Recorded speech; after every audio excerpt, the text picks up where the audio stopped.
भाजप म्हणजे विकास, विकास म्हणजे भाजप, हे आज सिद्ध झालेलं आहे। आम्ही प्रभाग क्रमांक 22 मध्ये भारतीय जनता पार्टीचे चारही उमेदवार मुख्यमंत्री देवेंद्र फडणवीस साहेबांच्या नेतृत्वावर विश्वास ठेवून जिल्ह्याचे पालकमंत्री, ग्रामविकास मंत्री महाराष्ट्र राज्याचे, त्यांनी सोलापूर जिल्ह्याचा जो विकासाचा गाडा चांगल्या पद्धतीने पुढे नेत आहेत।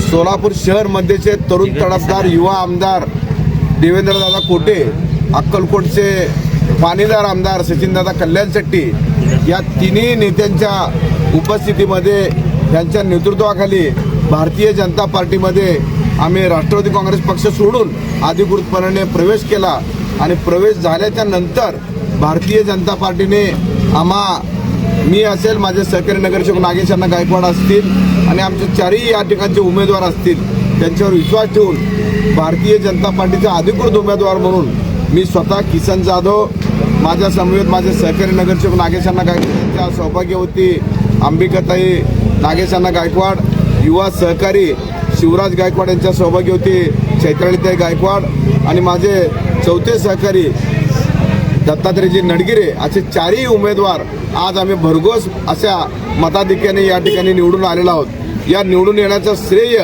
सर्वस्वी प्रभाग क्रमांक 22 मधील तमाम जनतेला मी अर्पित करतो। खरं तर ही निवडणूक ज्यावेळी सुरू झाली त्यावेळी सर्वप्रथम मी गणपती बाप्पा मोरयाला आणि तुळजापूरच्या आई तुळजाभवानीला, पांडुरंगाला, पंढरपूरच्या पांडुरंगाला आणि अक्कलकोटच्या स्वामी समर्थाला नतमस्तक होऊन या निवडणुकीची प्रचार यंत्रणा सुरू केलेली होती। परंतु प्रत्यक्ष रूपामध्ये या माझ्या प्रभाग 22 मध्ये सर्व जातीय धर्माचे लोक या ठिकाणी गुण्यागोविंदाने नांदतात। माझ्या प्रभाग 22 मध्ये अल्पसंख्याक समाज हा मोठ्या प्रमाणामध्ये आहे। या निवडणुकीच्या निकालाच्या जो पार्श्वभूमी आहे या निकालामध्ये दिसून आलेला आहे। आम्ही राज्याचे मुख्यमंत्री आदरणीय फडणवीस साहेब असतील, महायुती सरकार असेल, राज्याचे अर्थमंत्री असतील, महायुतीचे अनेक नेतेगण असतील, यांच्या माध्यमातून मागच्या कालखंडामध्ये प्रभाग 22चा सर्वांगीण विकास करण्याचा जो प्रयत्न केलेला आहे त्या विकासाला मत या ठिकाणी प्रभाग 22च्या जनतेने दिलेला आहे। अल्पसंख्याक समाजाने देखील मोठासा प्रतिसाद आमच्या बाजूने दिलेला कौल आमच्या विकास कामासाठी दिलेला आहे। त्याच पद्धतीनं या ठिकाणी माझा मागासवर्गीय समाज देखील मोठ्या प्रमाणामध्ये आहे। माझा टकारी समाज बांधव असेल, माझा कैकाडी समाज बांधव असेल, माझा पामलूर समाज बांधव असेल, इतर सर्व जातीय धर्माचे लोक जे भटके विमुक्त प्रवर्गामध्ये मोडतात, ओबीसी मध्ये मोडतात, मराठा समाज असेल, सर्व जातीय धर्माच्या लोकांनी आम्हाला भरघोस असा पाठिंबा दिला।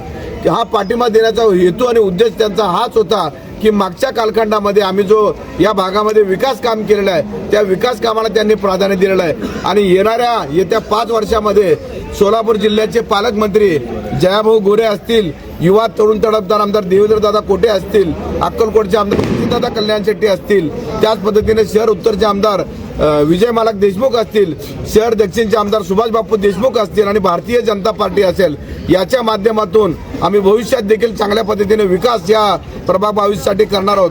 केवळ प्रभाग 22च नव्हे तर तमाम सोलापूर शहराचा विकास देखील मुख्यमंत्री देवेंद्र फडणवीस साहेब असतील, जिल्ह्याचे पालकमंत्री साहेब असतील, यांच्या माध्यमातून आणि शहरातील सर्व आमदार मंडळीच्या माध्यमातून चांगल्या प्रगतीपथावर जाईल असं मला खात्री आहे आणि ही सर्व विजयश्री मी प्रभाग 22 मधील जनतेच्या चरणी अर्पण करतो। नाही भाऊ, असं एक म्हणणं आहे की किसन भाऊंना महापालिकेत मोठी संधी मिळेल। मोठी संधी मी ज्यावेळेस निवडणुका सुरू झालेल्या होत्या भारतीय जनता पार्टीमध्ये मी अधिकृत ज्या दिवशी प्रवेश केला त्यावेळी देखील पत्रकार बांधवांनी असाच प्रश्न मला विचारला होता की भारतीय जनता पार्टी तुम्हाला उमेदवारी देईल का।